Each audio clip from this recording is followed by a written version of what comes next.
네, 심장 멈춘 기사, 생각 멈춘 승객. 어떤 사건인지 시청자 여러분들 잘 아실 것 같습니다.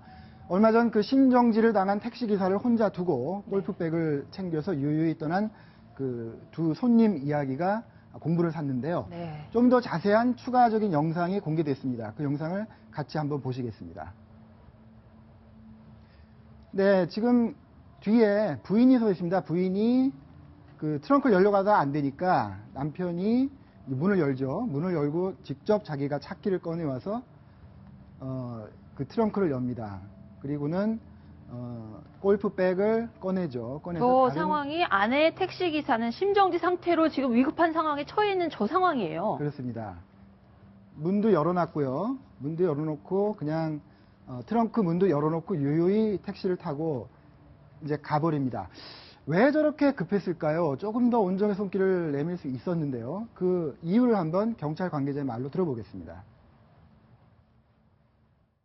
당시에 이 택시기사 상태가 어땠는지 이런 것도 전혀 파악을 못했던 건가요? 알기는 알겠죠. 택시기사가 의식을 잃은 거는 알았는데 주변에서 이제 신고를 하고 있고 막 이렇게 하니까 사망할 것까지는 생각 못하고 119 부르고 하니까 자기들은 버스 업무상 굉장히 중요한 취소할 수 없는 그거래요. 우리가 이렇게 교통사고 나고 아픈데도 어쩔 수 없이 가야 되는 업무가 있다 이렇게 얘기를 했대요. 네, 이유정 기자. 조금만 더 빨리 조치를 취했더라면 살 수 있었는데 결국 택시 운전사가 병원에 갔는데 숨졌단 말이에요. 네, 맞습니다. 승객들은 아무런 구호 조치 없이 사고 현장을 떠나버렸고 그렇기 때문에 이 사고 발생 직후에 좀 더 있다가 택시 운전기사가 숨졌습니다. 그 심정지, 그러니까 심장이 멈췄을 때 1분 이내만 저희 심폐소생술을 실시하면 97%가 생존 확률이 높아집니다. 골든타임이 있다는 얘기로군요. 맞습니다. 네. 하지만 1분씩 늦춰질 때마다 7에서 25%씩 생존율이 떨어집니다. 그렇기 네. 때문에 그 긴박한 상황에서 빠르게 초동 대처를 하는 것이 매우 중요합니다. 네. 여상원 변호사님, 네. 두 승객이 이제 해외 나갔다가 네. 아마 오늘 들어와서 경찰에 조사를 받는데 피해자 신분이라 그래요. 그러니까 도로교통부 54조 1항에 이 어떤 자동차 사고가 났을 때, 네. 구호, 그다음 이런 조치를 취할 의무는 운전자 또는 승무원에게만 있습니다. 네. 네. 그러니까 승객이 뭐 아무리 멀쩡하고 네. 운전자나 승무원이 다쳤더라도 이 그 승객에게는 아무런 구호할 책임이 없습니다. 네. 보호 의무가 없군요. 그러니까 단지 여기서도 지금 다치진 않았지만 일단 교통사고를 낸 것은 운전자인 돌아가신 그 운전자시고 네. 이 두 분은 상처를 입었는지 아닌지 모르겠지만 일단은 피해자 신분이 되는 거죠. 네. 네. 이런 식의 어떤 법적 사각지대라고 해야 될까요? 구호 의무, 승객 역시도 옆에서 사람이 죽어가는 걸 보면은 당연히 구호를 해야 되는 게 이렇게 일반적인 상식인데 법적으로 없으니 이게 할 방법이 없다는 얘기인데 이런 사각지대를 보완하기 위해서 지금 법안, 구호 의무를 승객이라든지 아니면 주변 사람들에게까지 부과하는 이른바 착한 사마리안 법안이 지금 국회에 제출됐다고 하는데요. 새누리당 의원 얘기를 한번 직접 들어보고 얘기 나눠보겠습니다. 뭐 옛날에도 있었습니다만은 최근에 들어서 묻지마 살인이라든지 또 묻지마 강도 이런 현상이 더 두드러지게 발생하고 있습니다. 처벌하는 것보다는 이 조항이 있음으로 인해서 많은 사람들이 같이 참여해서 어떤 구조를 하고 원조를 한다. 이런 관점이 훨씬 크다.